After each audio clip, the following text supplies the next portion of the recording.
Hello and welcome to Book and Tonic Valentine special, where we're going to be talking all about romance. And I'm Gillian Harvey, and there's Kate Frost and Sarah L. Hudson joining me tonight. And we're going to just start off by telling you a little bit about our latest books. So I don't know if, Kate, you'd like to start with that? Yeah, so my latest book is An Island in the Sun, which came out last Tuesday, and it's about Tabitha Callahan, a successful songwriter who's escaping heartache in the UK, travelling around the world, pet sitting, trying to sort out her life, but failing miserably at it. And she ends up on the island of Madeira, where she has a chance to reflect and to work out her past, but also is her peaceful surroundings are interrupted by an unexpected house guest. So that's mine. And Sarah? My book, Anything But the Billionaire, that came out January 31st. That is the happily ever after punchline of the joke, what happens when a New York City playboy, a Spitfire Southern lady boss, and a hairless cat walk into a coffee shop. Wow. Oh, so fun. And then mine, One French Summer, was just out this week, and it's all about Katie, who thinks she's going to reconcile with her husband. She's been having a little break from him, that they'd agreed together, finds out that his intentions are completely different, has a mini breakdown and gets whisked off to France with her friends, and learns a lot while she's there. So sounds like they're all quite different books, but obviously have that romance theme in common, which is why we're all here. So I wanted to just start by thinking about our writing careers a little bit and what made us want to become writers in the first place. I don't know, Kate, whether I know that I've just learned that you two were both on a novel writing course together in the past. Yeah. So it sounds like it was something that was always on the cards for you. Yeah, well, I've wanted to be a writer since I was 7. Like, I think quite a few writers have that sort of dream since they were a child. But I had open heart surgery when I was 7 years old, which was not a traumatic experience at all for me. It was actually, I weirdly enjoyed it. It's one of my biggest memories of my childhood, and it was all an adventure. But afterwards, I had a home tutor because I was off school for months afterwards. And she taught me 2 things. Well, she probably taught me a lot more than 2 things, but the 2 things that I remember about dinosaurs and how to write stories. And it was how to write stories just sort of captured my imagination. So I wrote my first novel when I was 8 years old. Oh, and then, like you said, and then, yes, it was sort of something always in the background. I sort of got into drama and did a drama degree and wanted to act, but ended up coming right way back round to writing. Wrote articles and short stories, but always wanted to write a novel, and then did the Bath Spa creative writing MA, which Sarah and I were on together. And it's been a long old process because that was nearly 20 years ago now, so it's taken a long time. You're aging us. I know, sorry. But yes, it's been a long time ambition. So it's wonderful to earn my living from it now. Fantastic. Yeah. Sarah, did you have a similar sort of story, or? Yes and no. I mean, yours is much more like poetic and whatever. Mine is I was really good at lying. Like when I was little, my mom would be like, I mean, I'm talking, 8 years old. My mom would be like, "What'd you do after school today?" And I was over at my friend Jessica's house playing Barbies, but I was like, "We went into the woods and we saw this thing, and then we did this," and she's like, and she knows that I'm just, but I would create these stories, and then it evolved into like making people laugh, and then I really enjoyed making people laugh, and so I went into business when I was in college, and because I thought I'd take over my dad's business because he was Mr. Entrepreneur, Mr. Businessman. I'm a daddy's girl, but I couldn't be any more different than him. And it just, and he was like, "This really isn't for you." I'm like, "No, I'm going to do it, Dad." And I had creative writing as my minor. And I'm talking like 2 weeks in, I was in a counselor's office going, I need to switch out immediately. And so that's how I sort of did that. And I taught for a bit after BASPA. I was a journalist and a teacher. I taught creative writing. And I was pregnant with my son Adam, and I just thought, now or never, you're going to get, because Adam was my second child, and I knew we were only having 2. And I was like, are you going to get stuck in the mires of motherhood, or are you going to like do this? Yeah. And so I did it. Excellent. Fantastic. For myself, it's interesting to hear, Kate, you say that you were 7, because I remember being around that age, and I just always had this urge in me to be a writer. And I don't know if you remember those books. They were all about vegetables and fruit people.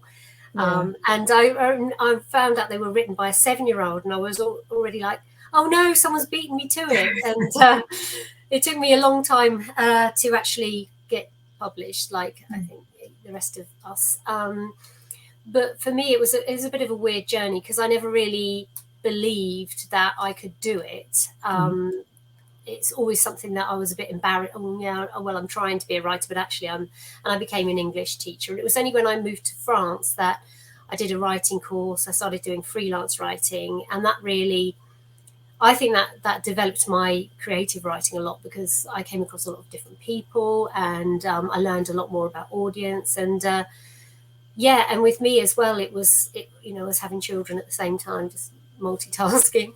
And I was writing, my first novel got published in 2020, and that was written really just as a way to get out of the baby blues more than anything else. I just said, right, an hour a day, I'm going to just have to myself.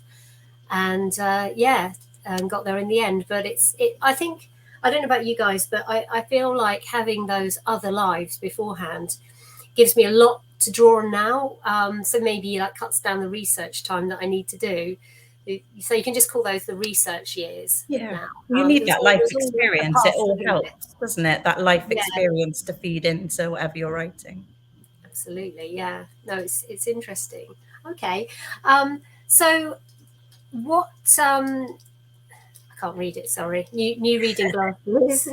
So for you, Sarah, what comes first? Is it the plot? Do you get the plot kind of land in your lap in a big kind of image, or do you think about a character, or is it different each time? It's mostly the characters, and then I have to figure out what they're going to do. Like, because a lot of times I write my books, like it starts with a joke, starts with like a funny moment. And like you were saying, like things from the past, like my friends always joke around that, how do these things always happen to you? And so a lot of things in my book actually happen to me, or someone I know, or I've embellished, whatever. But and I'm like, wouldn't that be funny in the book? But if they did this instead, and I have this really funny scene, and I'm like, okay, now I have to build a book around it. Like, so plot usually comes last, which is always a headache, because that's kind of a book. Yeah. The characters and the dialogue come first for me. How about you, Kate? It's usually neither of those things. It's been location. It's been where the book's set. Usually, it's slightly different with the Boldwood books, because I sort of had to pitch the ideas. So it was sort of a combination of the location and either the character or sort of a nugget of an idea. So like One Greek Summer, so my first book with Boldwood, it was the island of Skopolis came first, and it was the fact that's where Mamma Mia was set and filmed, or the first movie. And then it was the character of Harlow being an assistant location manager. So that was sort of so it was all themed around that island and that background. But it's very much driven by the location and their sort of romantic escape. So it's escaping to beautiful places. So that's sort of a key element of it. Have you been to all those places? I haven't. Well, not all of them. I've been to quite a few places. Well, I've sort of started writing basing on places that I've been to, because obviously that does make it easier. You've done the research by being in the location. So lots of my books have been set in Greece, because my husband is Greek and we go to Greece and visit his family. So although I haven't been to Skopolis, I have been to Greece, and we sort of go as regularly as time allows. So it's sort of, I know sort of the culture and spending time with Greek people and things like that. So that makes that side of it makes it easier. But I'm going to end up running out of places, so more travel will be necessary. Oh, what a shame! Yeah. I'm kind of different because I obviously I live in France, and so my first two books that I wrote weren't set in France. They were set really in my old stomping ground in the UK. And then my first book set in France was released last year, A Year at the French Farmhouse. And the setting was already kind of designed for me. I sort of had it all in my head. So for me, I think I get a kind of image of something, just this funny scenario, and maybe a little bit like you, Sarah. I think this not so much a joke, but this idea of a moment, and I've got better at planning and bringing in characters. And I think it was harder for me when I was first writing to really hold the whole plot of a novel in my head. I couldn't envisage what 80,000 words really meant in terms of a story and a text. I had this kind of idea of beginning and ending, and went rogue and just tried. But I've got better, I think, just experience at being able to outline the novel and be a bit more organized about it, I suppose. But I think each novel's a new experience in a way for me. I guess probably the same for you guys, and it just depends on what it's about. And sometimes something will happen in your life during the time that you're writing, and it just changes everything, even though you might not even know you've written it in at the time. It's just some feeling or experience will shift everything as well. So I have to be very careful about not watching or reading anything too dark, because all of a sudden, like, everyone's crying in the novel, and I'm like, not quite the rom-com experience, Sarah. And they all died. Yeah. No, I have to stay away from that sort of thing, just because life itself is scary enough these days. I used to love horror and Stephen King, and I still appreciate he's a brilliant writer and enjoy that kind of job, but it just stays in my brain too much. I just can't handle that sort of thing anymore. So I kind of try and keep things light now. No, I'm the same way. And then I think Mary in the comments has a question. Says, what are your favorite and least favorite parts of writing? And by the way, hi to Judy and Jenny and Jessica and Grace. Thanks for joining. Oh, yeah. People. So what about you, Jillian? What's your favorite and least favorite part of writing? I used to hate editing. I used to love the experience of diving into a new book and writing the first 3 or 4 chapters and thinking this is going to be brilliant, and then get a bit stuck in the middle, and then you get to the end and that's nice, and then editing, But now I actually love editing the most, because I feel like I've done the hard bit, I've got this thing, and everything I do is just adding a little bit more magic to it. So that's changed completely, really, over the last few years. I used to race from idea to idea and think, well, I've got a better idea now, I want to write a new novel, and that can just go in a drawer and start again. And now I really enjoy, I think part of it is knowing that something's going to get published. That really helps you to focus in the editing, doesn't it? Rather than think, oh no, this is better, and racing ahead. Are you similar, Sarah? Or have you guys ever heard of the Clifton Strengths finders? It's like it's like what your like top strengths are. And my number one is activator, which means I want to go. Like I want to go, I want to go, I want to go. So when I have to reread or edit, or if a book is taking me too long to write and I just want to quit, because I'm just like let's do something new, let's do something else. Like I am over this. And I read super fast. And so I could never edit my own books, because I put everything together in my head that I meant to say. And then I look back and I'm like, I forgot commas, and I did I was like, has a child written this? You know, like a splurge.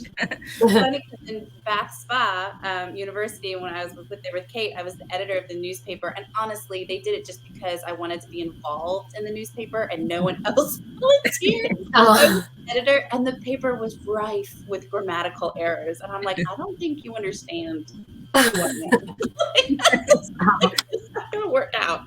I'm a super writer, but I'm with you 100%. It's my least favorite thing. I like to write and move on, write and move on. And but my favorite thing, absolute favorite thing, is when someone tells me that they laughed out loud when they read my book. Oh, yeah. That's why I do it. Like I don't have the stamina to do stand-up comedy because I'd be exhausted. And I said, but I try and boil that down into like a happily ever after, book that they can read. And if I get them to laugh out loud, then I'm good. Job done. Yeah. Kate, how about you?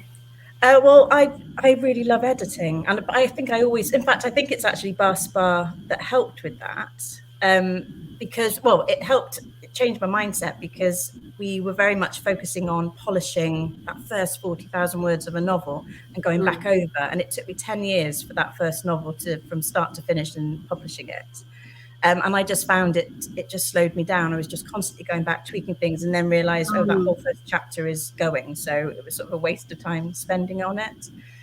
So now I love that process of editing, because like you said, Jill, it's there. You've done the hard work. You've kind of worked through. My least favorite bit is that sticky middle, and where on earth it's going and how it's. This book is horrible. Why did I start this? What am I? Why am I putting myself through it? And I'm not going to be able to do it. And there's a deadline looming. And so once I get past that, and then you've got that 80,000 or 85,000 words, and then top out 10,000, and that's when the magic happens. And hopefully, got something good at the end of it. So I love editing. It's really interesting. Yeah, I think the doldrums at about 40,000 words for me. It sounds like it's similar for you, where you just you have to push through. And the first time you're writing a book, you don't know that this is a thing. That I think I've spoken to quite a lot of writers that get to that point, and you feel like there's not enough to get to the end. There's not enough, and you've got to do the kind of boring move the plot forward bit a little bit, and you think, oh, this is just. I think as well, knowing what's going to happen in a book, because you do as a writer, you know what's going to happen. You think, oh, this is so obvious, but obviously you don't know what it's like for the reader. So it's about pushing through that bit, really, isn't it? And, right, let's see where we are. Okay, so books, it's really the theme of the evening, isn't it? Books with romantic plot lines. Just from my point of view, so what made us want to write books with romantic plot lines? I didn't want to write books with romantic plot lines. I wasn't against it as such, but it really, my books kind of are more about the central character and her journey, and again, sort of humor and I guess a kind of adventure. But I realized, and I was slightly resistant to the idea of traditional romance within my novels, and then I realized, think of any book, any film, it doesn't matter what genre, actually there's usually a love interest, and usually even if it's kind of a full-on action movie that you're watching, there's still a will they won't they element to it. So actually, I guess kind of romance, it's just life, isn't it? That there's that kind of, you get characters that are drawn to each other for whatever reason. And you don't necessarily, from my point of view, I don't necessarily think, oh, I'm going to have these get together or not, but it's just the way that characters interact. And I do think that a big part of drawing the reader in comes from this, someone making a life choice of some sort. And there's only a few sort of life choices that are huge like that, like who you're going to spend your life with. So looking at it in a different way. And I know there's this whole movement at the moment, isn't there, about respecting romantic fiction. I think sometimes the idea of romantic fiction gets a bad press, but when you boil it down, it's just a huge part of life and a huge part of most stories, even if they're not kind of headline romantic stories.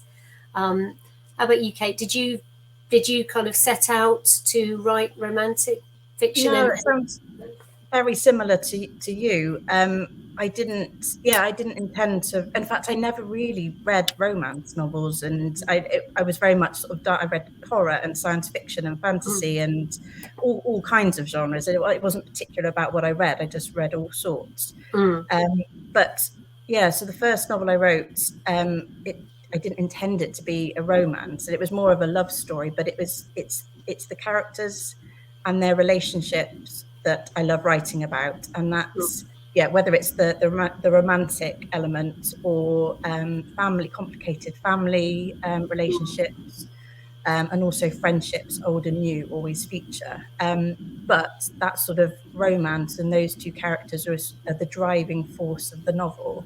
And also, I realised it made it easier to sort of plot and to have that overarching story by having this romantic theme in it. And then I just really love writing.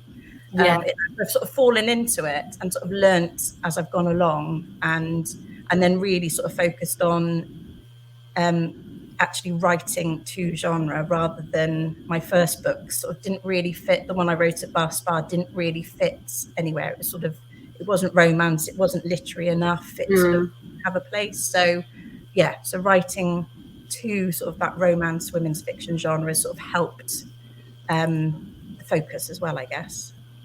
I absolutely get that. I think that you because we've all got so much to say, we're all complicated people, and other things do come in, don't they? But you can weave that into that genre, can't you? Rather than real life and sort of quite dark themes within. You know, I've had sort of reviews where people have been quite surprised that there's actually sort of quite challenging themes in some of the books, and that's human life, and it's not just that romantic element. So mine is romance all the way. Yeah, but yours are it's a different. Again, I'm not writing rom-coms. There's different genres within romance, aren't there? Absolutely, yeah. So I love. I read romance growing up. I used to steal my friends' mom's Harlequins when I slept over her house, and we'd flip to the naughty bits, and pirates and all kinds of crazy shit. Oh, sorry. Really need to have like a beat. All right. And and I remember growing up, and I was real big into I still am Janet Ivanovich, the Stephanie Plum series, One for the Money, Two for the Show, and I loved them, and I was devouring them, and those were the books that made me laugh out loud, and I was like, I want to do this. But I was so annoyed that they either cut off the page when it came to the good stuff, or the good stuff never came because there was so much will they or won't they. But it was like, they want to keep the ratings high, so they didn't want to like make them choose, and it annoyed me. And I was just like, no, she needs to choose these characters, and then she needs to bang these characters, and then she needs to be happily ever after with these characters. Then she's awesome. Like I was just like, I would rewrite it in my head. And I remember but I was still sort of hesitant. Like I wanted to read it, but I wasn't sure I wanted to write it. And then my dad actually gave me a Lisa Scottoline book, which is like a murder mystery book. And I read it, and there was a scene in it, and I said, well, Dad, I thought it was a good book, but you realize there were some smexy times in this, right? Like, that? And I was like 18, like I was a senior in high school. And he goes, hey, everything's better with a little spice. And he just walks away. And I was like, that's right, everything is better. That's why I like to read it. So I was like, I'm gonna do, like, I was 18 reading all the dirty stuff, and explains so much of my life. And so I knew going into it, and I remember at Bass Spa, it was right when Dan Brown's novel, The Da Vinci Code, really exploded. Oh, wow, yeah. And I was like, I don't know if you were, I was so annoyed with some of the students, and I hope you weren't one of them, Kate, because now I feel bad. But they were like adamant that it wasn't good. It wasn't a good book. And they were mad at it. I was in that conversation. We were in the same class. Yeah, and I was just like, did he entertain people? Did he get all these people to pick up a book and read it? And not only read it, but then talk about it. And then as an author, is he making money? And I was like, I don't know about you. I would like to do that. Like, it'd be okay with me. And so I've always set out to like entertain people, make a living doing it, have people just enjoy my writing. So, and romance, everyone enjoys a little romance.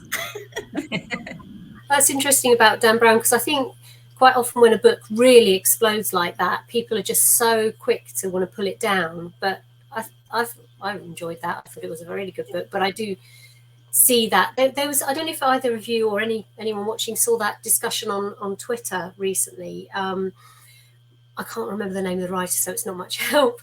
But she was sort of fired from her job years ago because the kind of books she was writing weren't sort of academic enough. They were too, in their genre, by this male head of department whose books didn't do very well, but were very, very highbrow. And it was all about that and this kind of snobbery that exists in literature, which, who's to say what's... You had Eloise James, who, I mean, she only recently in the last few years came out as a real name, just in case she did, but I don't want to name it anyway. But she was a Harvard professor, and she wouldn't tell anyone that she was Eloise James because she thought she only told them when she got tenure, because she knew that there would be this backlash of people like saying that that's not good enough, that's not romance.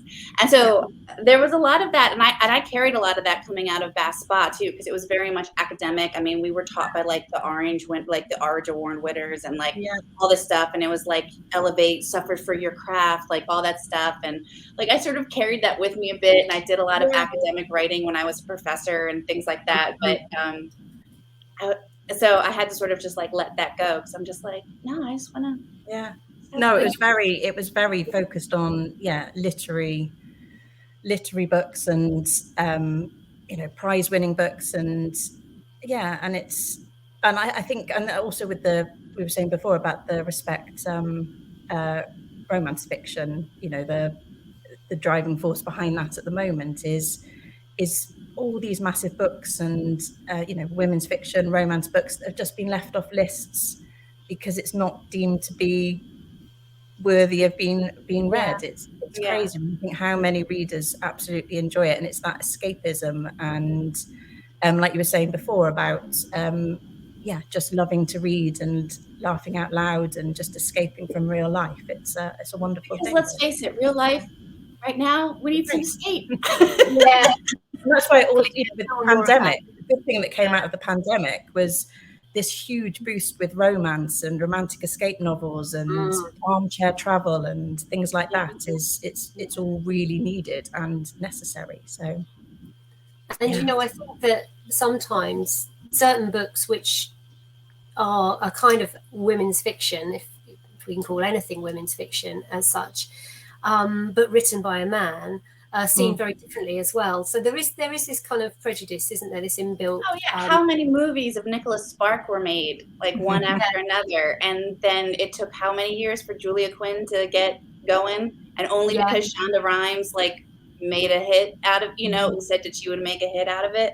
But I mean, sexism is alive and well. Oh yeah, there's no shortage of it, is there really? Okay. So real life stories inspiring your books. Have you ever had real life experiences that have made it into your books, or have you created a whole book around something that's happened that you've seen or experienced? Sarah, shall we start? I've got a feeling you might have mentioned something. So I've had a lot.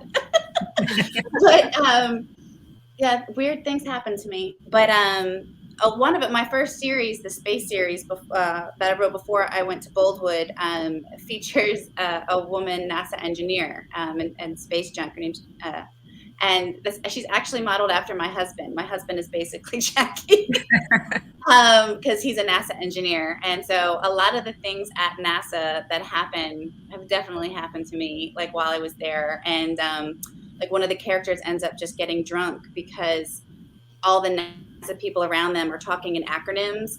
Because I tell you, like, it's a whole other language. And it's like, have you listened to the K-band talk about the EXT unit? And are we going to do like a workaround on the Zoom on that? And you're just like,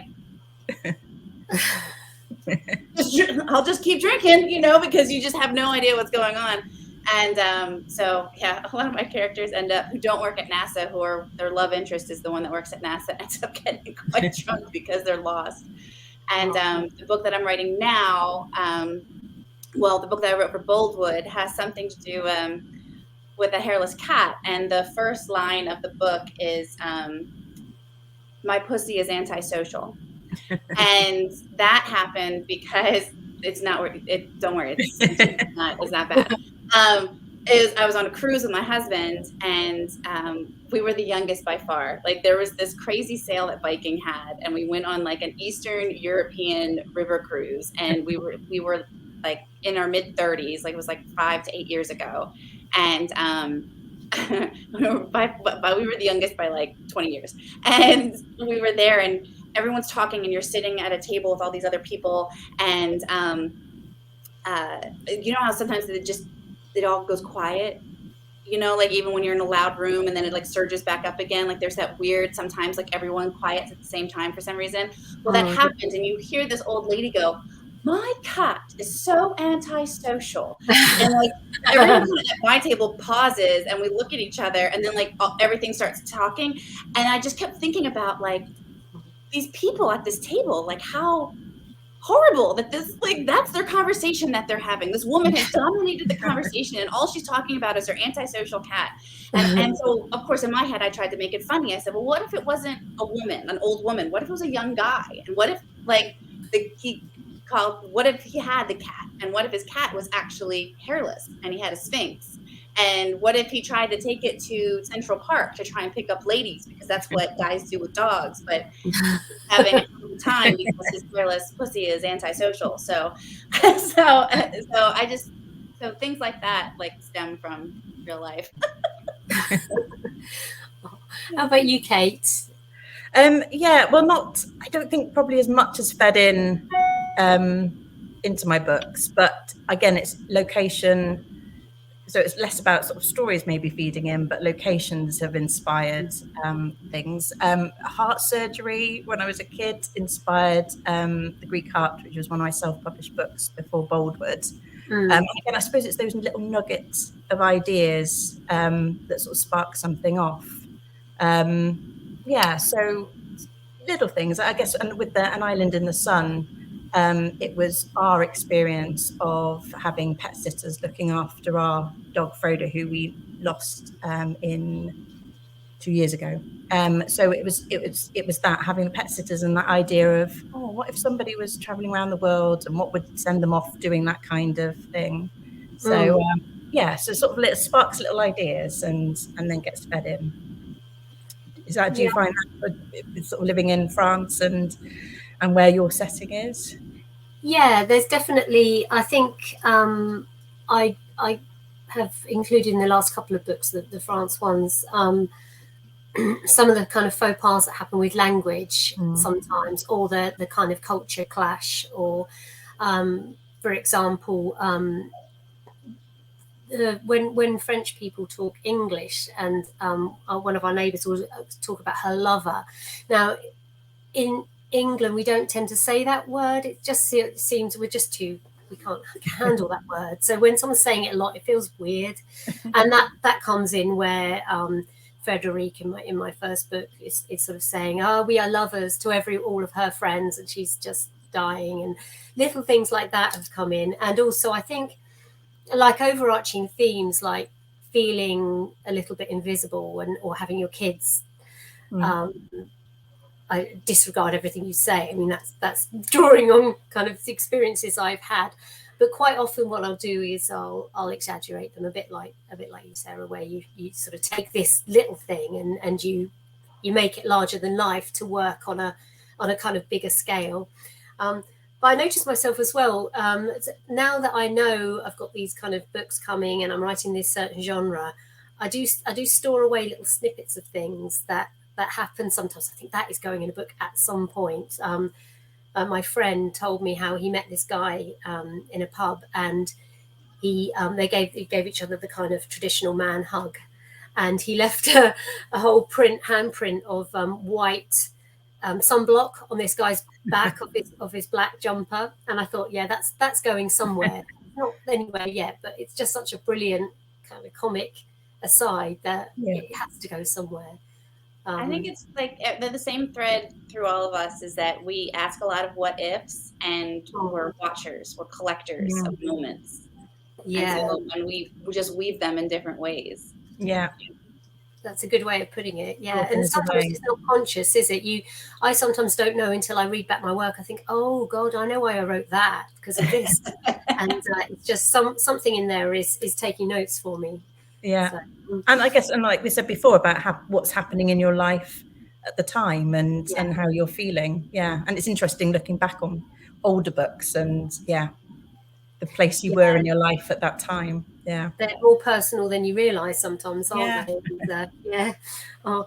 Okay, so the next question we're looking at is tropes. So what our favourite tropes are. And I don't really, just a kind of quick moment about myself, but I don't really think of, I think tropes is maybe more something that you look at afterwards or you notice. I don't think, right, I'm going to do a friends to lovers, or I'm going to do an enemies to lovers, or that sort of thing. I think, although probably in retrospect the books can have that, you can class those books in those ways, I don't necessarily draw on tropes in a meaningful or knowledgeable way. I just think up a story. But I know that the more I read of the genre, the more I see these different ways of getting people together, and they do work really well. So I don't know if you sort of use those at all, Sarah, or what your favourite ones are to use. Oh yeah, definitely. If anyone goes on my Instagram page or Facebook page, actually a whole bunch of romance authors and I got together and oh, no, I can't remember the song, but we changed the words to this one song, and it's all about tropes, like different tropes, and we're all singing about the different tropes in romance. And it was kind of fun. We did it for Valentine's Day. Yes, so when you're writing like straight romance novels, tropes are your best friend, because romance readers like to know what they're getting. And a lot of times people have like, people like cookies, right? But their favorite is chocolate chip, right? And so if you keep saying, I've got chocolate chips, they're gonna come to you. So that's really what it is. You're trying to give the reader what they want. And so I've written enemies to lover, reverse age gap, regular age gap, forced proximity, fish out of water. I've written all the tropes, and I like them because it helps with the character arc too. Like once you start realizing it, like what they're trying to do, like your hero and heroine or characters in general should be different from page one than they are at the end. And tropes are like an excellent vehicle to like get them there, like to sort of steer them along the right path that they need. And so I enjoy writing tropes just because I know it's something that my readers really enjoy, like to know what they're getting just by reading the back of the blurb. They'll be like, oh, look at this. This is, they hate each other, like this is enemies to lover. I love enemies to lover. Or, oh, this is a work office. Like they met at the office. This is a workplace romance. And so I like tropes. Well, you've been really savvy with it. And I think that's the thing that I haven't in the past. And I think that's where I changed the mindset when I got to the point where I was like, right, I want to do this as a living. I want to make money. I don't want to go and get another, this is what I want to do. And how can I make it work for me? So it was having that. I mean, for me, the initial thing was changing the book cover. It was getting a cover that really sold the book and made it fit in that sort of romance and that sort of romance genre. So yes, I have been less savvy about that with the tropes, but they are sort of, if I look back, but it's again, I guess it's the same thing as you, Jill, that I sort of look back at them and go, oh, well, they are in there. But some other books have not been purposely written like that. There's been, there's sort of a love triangle in a couple of books. And I'm not sure that was a conscious decision, as in I'm going to write a romance with a love triangle. It was just sort of how the story developed. Well, now that it's developed, you should definitely post that on social media and be like, love triangle, love triangle. Yeah. And then people are going to going look to see at your like, Instagram and your Facebook one click. Yeah. Yeah, but it's that. I think it's. I mean, like you've come from. You wanted to write romance and rom-coms and make people laugh, so you've gone in a, like I said, a really savvy way of doing it. So I've sort of fallen into it and realised, oh, actually, I'm writing romance. But you fell so eloquently. Your books are lovely. Yeah, and it's so it's there's all in that, like An Island in the Sun is, I suppose, is enemies to lovers. That's the that clash of the two characters, and so it's sort of there, but less obvious, I guess. It might need to be pulled out a bit more and more thought into future books with it. Yeah, I suppose just listening then to Sarah, I was kind of struck with the idea that it's another planning tool, isn't it? Really, that you can like I might look at the kind of overall story arc and that sort of thing, but that is just another way to keep the story on track, I suppose, in a way. And as you say, you've got that clear communication with readers, and you've got to be able to sort of sum up your book quite concisely, haven't you, to get people's attention or to help them to understand. And I think when I was writing books that in the past that, you know, sometimes they didn't get ever finished or they ended up in the bottom drawer, looking back, it would have been hard to sum those up in a couple of sentences. And I think sometimes you're just trying to pour every good thought you ever had into a book, and it can make it a bit heavy and confusing. And those tropes, I guess, they cut through all that, don't they? So you've got other things happening around, but you've got this story that you're taking the reader on, which is nice. I'm going to revisit those. It's easier to do that elevator pitch. Yeah. Oh, okay. Let me see. Okay, so Valentine's or Galentine's Day, in your most recent book, what do you think your characters would have done had there been a February 14th within the plot? Valentine's all the way. Like in anyone but the billionaire, it's instant attraction. It's a workplace instant attraction, and there would be, and it's quite spicy. So there would have been a Valentine in there for sure. Oh, brilliant. Okay. Yeah, well, in An Island in the Sun, it would have been, there would have been a Valentine's moment, but it would have been a more chilled out. So sort of a bottle of lager, swinging in the hammock in the Madeiran garden, looking at the ocean, getting cozy with Raph, and who knows where it may have led to. I think probably not as spicy as yours.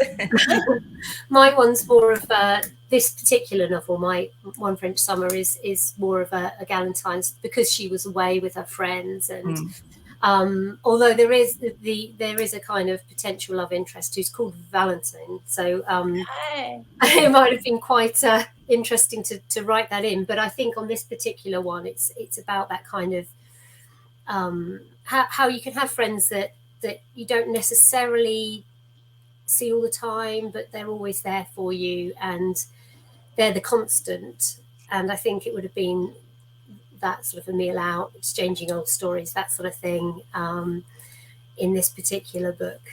I love that, because I grew up and I was kind of a tomboy, and so I was always more friends boys than girls. And then I, of course, like many people, fell in love with Sex and the City, the TV series, when it was out. And I was like, why can't I have a group of friends like that? You know, like that's, I'm so Samantha. I need a Carrie, like it just, everyone picks their person. And so when I wrote the space series, I made like the girl who was sort of clueless. I mean, she wasn't a tomboy, but she was just socially awkward. She was a genius, didn't know how to socialize very well. She found her tribe, like her group, like her Sex and the City group. So I always say it's like NASA meets Sex and the City, that series. And in that series, there would definitely be both Valentines and Galentines, because they're the kind of friends who you can always just come back to, like they've got your back. And I really enjoy reading women like that, who have support with other women in books. Yeah. My character's lucky because she works with her. They're all teachers and they all work together, and they've got this. And I think a few reviewers have said, "Oh, I'm so jealous of her friends." And I thought, yeah, me too, actually. Yeah. I kind of got them, but they're scattered all over the place, Yeah. and they're all doing different things. And the chances of us ever going anywhere together as a group anymore is very slim indeed. So yeah, it's kind of aspirational in that way. Yeah. But yeah, the Sex and the City, I think that idea of meeting up with girls for brunch and talking about, I'd love that, really. And it was also very easy because none of them had kids at the time. Well, yeah, exactly. I think it's definitely not necessarily reflecting real life, is it? And the amount of time you have, but well, that's what it's all about, I guess. Okay, so characters we've fallen in love with, either in our own books or other books. Have you ever sort of fallen for a fictional character, Kate? Well, I think I do as I'm on the book that I'm writing, but I think with An Island in the Sun, I didn't know much about Raf, sort of the love interest in the book, when I sort of started writing it. I didn't really know his story at all. I just sort of, that book kind of just carried on writing. I knew less about it than the first two books. He was sort of and I think readers have found the same thing, that they might not be, I think the initial attraction is how he looks and Tabitha's sort of reaction to him. But I'm not sure readers would fall in love with him immediately. And I think it's that sort of slow burn that as things are delved into in his background, and I think you sort of chip away at him. I definitely sort of drew more and more to him as I carried on writing the story. And I love those two characters together. I think they've been two of my favorite to write. Their sort of relationship. So I because I obviously recently read your book, and he is a very attractive character, and you certainly are willing her to look a bit more at him, and for them to get together quite early on. I was hoping for those two to hit him off. So, and Sarah, what about you? Have you fallen in love with your billionaire or anyone else? Well, it would be vain of me to say that I fell in love with Chase, the main character of this new book, because he's basically me. He's wildly inappropriate and a smart ass. But I did fall in love with his cat, Mike Hunt. And if you say that real fast, you get that. And actually, he's on my T-shirt actually right now. Which is, I accidentally wore this shirt to my 4th grade daughter's Meet the Teacher, and they just looked down, and I was like, oh dear God, this is so me. And so, but he's hilarious, and he gives no F's, and actually, I really, in Space Cowgirl, there's a pet cow. I fell in love with the cow. I don't know. I guess animals get me more. There. But yeah, I want to be a part of the books that I'm in, but I'm not sure if I pick the dudes, because I'm quite happy with my math engineer nerd. That's a nice way of doing it. Yeah, I think I'm probably like Kate in that when you're writing someone who is a love interest in any sort of way, you draw on things that you think would be nice in a love interest, I guess. So you're drawing on people that you've known in the past, or famous people, or in making your own Build-A-Man type thing, and just so I guess you briefly, there's nothing enduring about it, is there? But you, for that moment, in that moment when you're writing from the perspective of the main character, you've got those feelings just by stepping into their shoes. But yeah, I don't think I've ever sort of thought about them beyond that or anything. I always think it too, because I get to, you can see the control freak in me coming out, but I always like my characters because I can make them any way I want.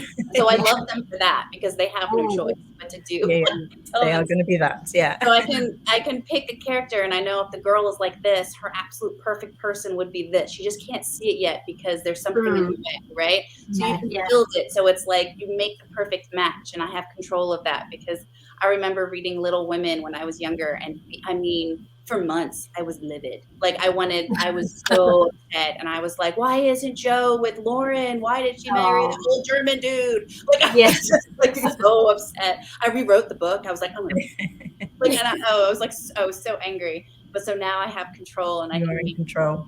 I can make them love whatever I want. I love that.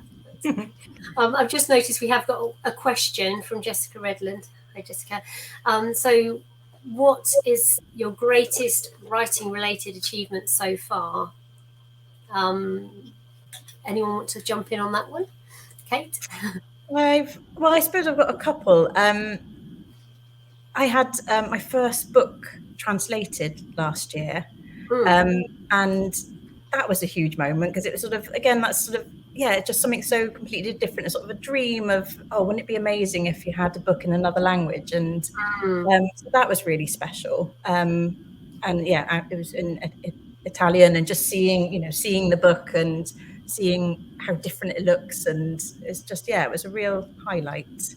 But there's been lots of different things. This last year with Boldwood has been incredible. It's getting into the top 100 on UK Amazon, and and having into more readers and getting that feedback in reviews. Obviously not all great, but that's part and parcel of it, isn't it? So it's been loads. It's been a really, really magical last year. That's lovely. Sarah, me. I guess hitting a #1 in comedy on Amazon. That was a big one. And I guess the work I did before I began self-publishing, sort of just putting everything in place that I needed to put in place. And so when I came out sort of like an unaccredited author, not much to my name, I could say, I went to school, for writing, but, I didn't have any publishing credits, and still Space Junk was a #1 new release. So that was pretty cool. That's really good. Yeah, brilliant. I think probably for me, I had a bit of a weird start to my life as a published author, just because my first novel was due to come out in May 2020. So I spent 18 months thinking, yes, 2020 is going to be my year. And I had this big kind of in real life launch, and we were just about to send the kind of invitations out in March, and watching all that fall away, and then my editor left, and she was on furlough when I was published, and there was no bookshops open, and getting through that, the kind of horrible, and it also didn't seem important either. It's the thing felt like I'd worked for all my life, and yet when in those beginning months of the pandemic, the world felt like it was ending, didn't it? So you think, I've got a book out, but who cares? And and just kind of getting up from that and writing some new books and getting out there again has been, retrospectively, I'm kind of proud of myself for doing that, and just been going. And it's proved to me in a way that, I don't know, I've got a bit of staying power. So I was going to say that's a tough start to do that and then to keep going. That's it's a huge knock, isn't it? And then to keep going with it. It's amazing. With a group, all of us were published in 2020, and we got together at the beginning of the year and went through it all together. But I think that has made our group we really stick by each other and support each other as a result. So long term, it's probably, I'll look back on it as a kind of a good thing in many ways, but not the ideal running start to anything, was it? But there we are. Well, I still around 8 years old. You, Kate, you were learning how to write a book, and Jill, you were falling in love with writing, and I was telling lies, and now here we are. So that's it. And it is. I think it's one of the key things about writing and being an author is perseverance. It's so many times, in fact, there was times when I did give up, in the fact that I just had to take a break from, I had to get the knockdowns. I had, interest from agents, but there was all a no in the end. And it's so you can only take so much at sometimes. And then, so it's that ability to go, right, well, I am going to get back and I am going to write something else. And it's perseverance. Because at the time you don't know if it's going to pay off, do you? And it looks all great in your backstory when you actually get somewhere with your books, but at the time this could just be the story, couldn't it? And you have to, I don't know what it is that keeps you going sometimes, but you just that love of writing anyway, I suppose, is what keeps you going. But yeah, definitely. Oh, we're coming up to, I mean, we're sort of 55 minutes in, so shall we just finish up with a shall we just talk about, if you're okay with just skipping forward to what we're currently reading, and maybe just quickly talk about that before the end? I'm just reading, well, I'm audiobooking The Amazing Grace Adams, and it's just amazing. It's in the title. But I'm relating to it so much because she's in her 40s, and she's got this teenage daughter, and it's part of it. I don't exactly know what's happening yet because it's early days, but there's this grief of having lost the little girl, having lost those, when those memories pop up online and that sort of thing, and that this new person that she's a mother to, but where's that other girl gone? And that really, I related to that a lot. So I'm enjoying that when I get the chance to put it on anyway. Are you reading anything at the moment, Sarah? I'm reading some naughty things. I this really is like romance reads. Yeah. So it's quite appropriate. So the book Anyone But the Billionaire will be turned into a manga, like one of those webcomics. Oh, wow. And yeah, it was pretty cool. It's pretty cool. And I'm kind of into webcomics, so it was really funny. So when they approached me about it, they were like, well, this is what a webcomic is, and this is what, and I was like, child, please, I have all the apps. Like, I was like, I know this. And so I read a lot of web comics, and I really like Painter of the Night, and what's the other one I like?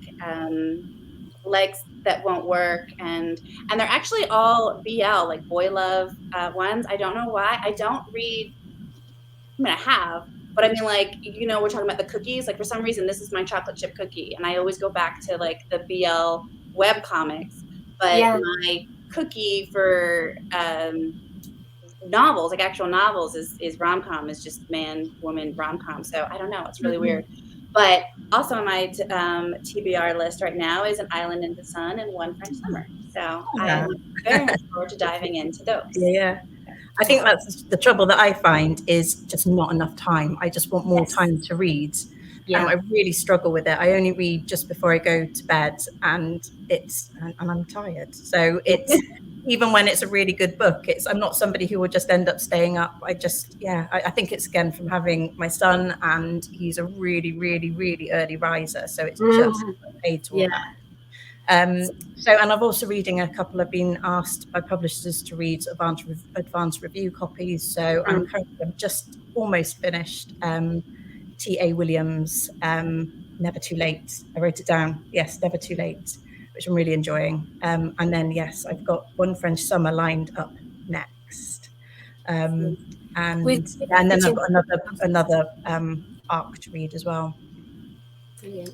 I was just going to say, I've not done it myself, but I keep meaning to. With the fitting the reading in, I read somewhere, someone who works from home says they do reading commutes. So they do half an hour before they start work and half an hour after, just like they would on the train. And I think, what a brilliant way of fitting in an hour's reading.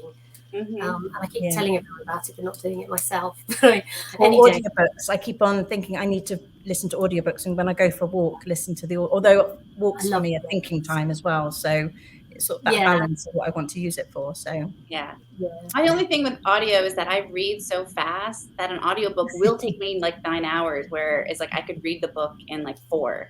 So I'm always like, so then I like speed up the sound, and then the guy, it sounds like Mickey Mouse, like as he's talking, and I'm like, and they're in the bedroom scene. I'm like, okay, no, I have to read this in real time. This is weird. It's like, oh, well, it's been lovely chatting with you guys, and really nice. I've read An Island in the Sun, but I'm going to be downloading Anyone But the Billionaire after this, because I'm fascinated to read it now, especially. I want a bit of spice in my life as well now. So maybe read it, in a corner. No one can read over your shoulder. Now I'll put inside something highbrow. But no, it's been lovely, great fun chatting to you guys, and thanks to everyone. Thank you very much. Thank you everyone listening. Yes.